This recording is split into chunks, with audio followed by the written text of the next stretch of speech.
Hi, welcome to Nini's Nest. It's been a very busy day for me, and today I'm going to be sharing a Dr. Seuss book titled Hooray for Diffendoofer Day.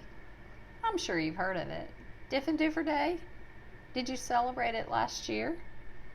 Well, with the help of Jack Prelutsky and Lane Smith, we're going to read this exciting and fun, so much fun, book from Dr. Seuss. And on the inside cover, it tells you that if there was ever a very special teacher in your life, you want to meet Miss Bonkers, who is one of the characters. And right now, you can say your very favorite teacher's name out loud. If you believe that learning how to think should be fun, you'll want to visit Diffendoofer School. If you love vintage Dr. Seuss, you'll want to read this special section of the book in the back called How This Book Came to Be. I won't be able to read that to you today. It's just a little bit long, but I ask you to, if you check this book out at the library, you can take a look. If you want to make someone happy, you will want to give them this book for a gift. All good suggestions.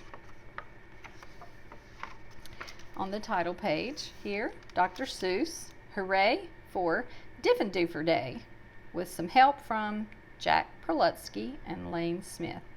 I will tell you that if you have the poetry book called A Pizza the Size of the Sun, Jack Prelutsky is the author of that book.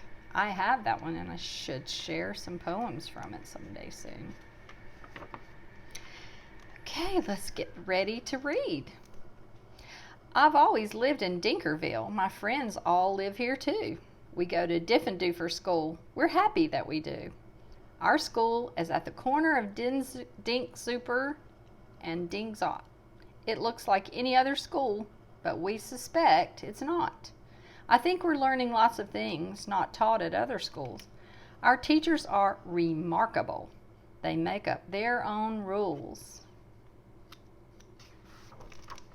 Miss Bobble teaches listening, Miss Wobble teaches smelling, Miss Fribble teaches laughing, and Miss Quibble teaches yelling. Miss Twining teaches tying knots and neckerchiefs and noodles, and how to tell chrysanthemums from miniature poodles. Miss Vining teaches all the ways a pigeon may be peppered, and how to put a saddle on a lizard or a leopard. My teacher is Miss Bonkers. She's as bouncy as a flea. I'm not certain what she teaches, but I'm glad she teaches me. Look, look, she chirps. I'll show you how to tell a cactus from a cow. And then I shall instruct you why a hippo cannot hope to fly.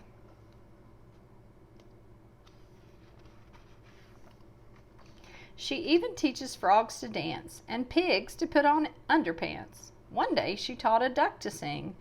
Miss Bonkers teaches everything. Of all the teachers in our school, I like Miss Bonkers best. Our teachers are all different, but she's differenter than the rest.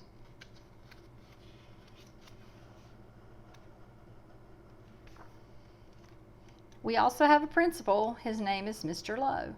He is the very saddest man that any of us know. He mumbles. Are they learning this and that and such? His face is wrinkled as a prune from worrying so much. He breaks a lot of pencil points from pushing down too hard, and many dogs start barking as he mopes around the yard. We think he wears false eyebrows. In fact, we're sure it's so. We've heard he takes them off at night. I guess we'll never know. Take a look at the holder for the eyebrows at night. That's what they imagine he does at bedtime. But we know he likes Miss Bonkers. He treats her like a queen. He's always there to watch her when she's on her trampoline.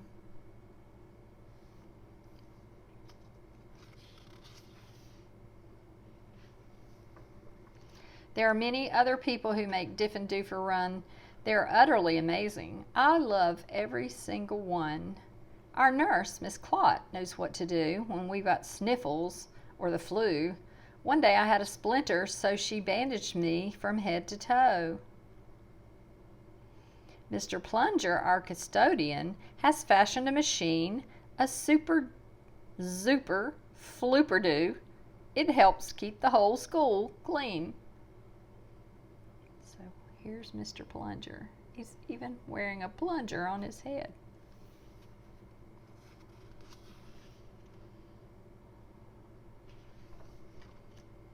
Our music teacher, Mrs. Fox, makes bagpipes out of straws and socks.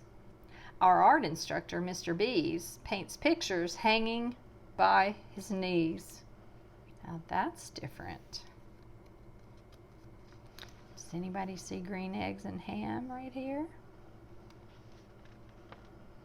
Pay attention, you might see bits of Dr. Seuss all through the book. In science class, with Mr. Katz, we learned to build robotic rats. In gym, we watch as Mr. Bear hoists elephants into the air. And which elephant is this? Who can say his name? Shh. It's Horton from Horton Hears a Who. Miss Loon is our librarian. She hides behind the shelves and often cries out, "Louder!" when we're reading to ourselves. Does your librarian say that at your school? I don't think they do that at my school. We have 3 cooks, all named McMunch, who merrily prepare our lunch. They make us hot dogs, beans, and fries, plus things we do not recognize. And as they cook, they sing their song, not too short and not too long.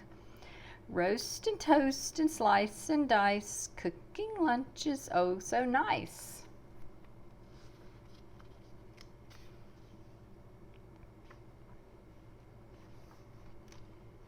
We were eating their concoctions, telling jokes and making noise when Mr. Lowe appeared and howled, "Attention, boys and girls and boys."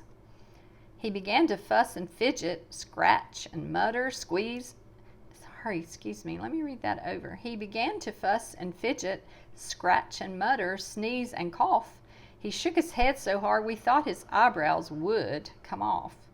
He wrung his hands, he cleared his throat, he shed a single tear, then sobbed, "I've something to announce, and that is why I'm here.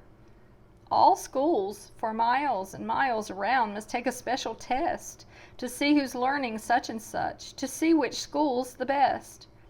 If our small school does not do well, then it will be torn down, and you will have to go to school in dreary Flobbertown." That doesn't sound fun. "Not Flobbertown," we shouted, and we shuddered at the name, for everyone in Flobbertown does everything the same. It's miserable in Flobbertown. They dress in just one style. They sing one song. They never dance. They march in single file. They do not have a playground, and they do not have a park. Their lunches have no taste at all. Their dogs are scared to bark. Miss Bonkers rose. "Don't fret," she said. "You've learned the things you need to pass that test and many more. I'm certain you'll succeed. We've taught you that the earth is round, that red and white make pink. And something else that matters more, we've taught you how to think." "I hope you're right," sighed Mr. Lowe. He shed another tear. "The test is in 10 minutes, and you're taking it right here." We sat in shock and disbelief. "Oh no," we moaned. "Oh no." We were even more unhappy than unhappy Mr. Lowe. But then the test was handed out. "Yahoo!" we yelled. "Yahoo!" For it was filled with all the things that we all knew that we knew. There were questions about noodles, about poodles, frogs, and yelling, about listening and laughing and chrysanthemums and smelling. There were questions about other things we'd never seen or heard, and that we somehow answered them, enjoying every word. Here are some of the things they had to answer questions about. Smelling, and dogs, and cactus. Frogs. 1 week later after recess, Mr. Lowe meandered in. We'd never seen him smile before, but now he wore a grin. He soon began to giggle. Then his giggle grew by half. And then it really happened. Mr. Lowe began to laugh. "You've saved our school! You've saved our school!" he jubilantly roared. "We got the very highest score. He wrote it on the board." It looks something like 100,000%. That's a lot. Miss Bonkers did some cartwheels till her face turned cherry red. She bounded up to Mr. Lowe and kissed him on the head. "Hooray! Hooray!" she shouted. "I'm so proud I cannot speak." So she did another cartwheel and she pecked him on the cheek. "Ahem, ahem," coughed Mr. Lowe. "You all deserve a bow. I thus declare a holiday. It starts exactly now. Because you've done so splendidly in every sort of way, this day forever shall be known as Diffendoofer Day. And furthermore, I promise I won't ever wear a frown, for now I know we'll never go to dreary Flobbertown." That's good news. Then we held a celebration. There was pizza, milk, and cake. Like everyone, I ate too much and got a bellyache. We laughed and whooped and hollered the entire school day long. Then we all sang triumphantly the Diffendoofer song.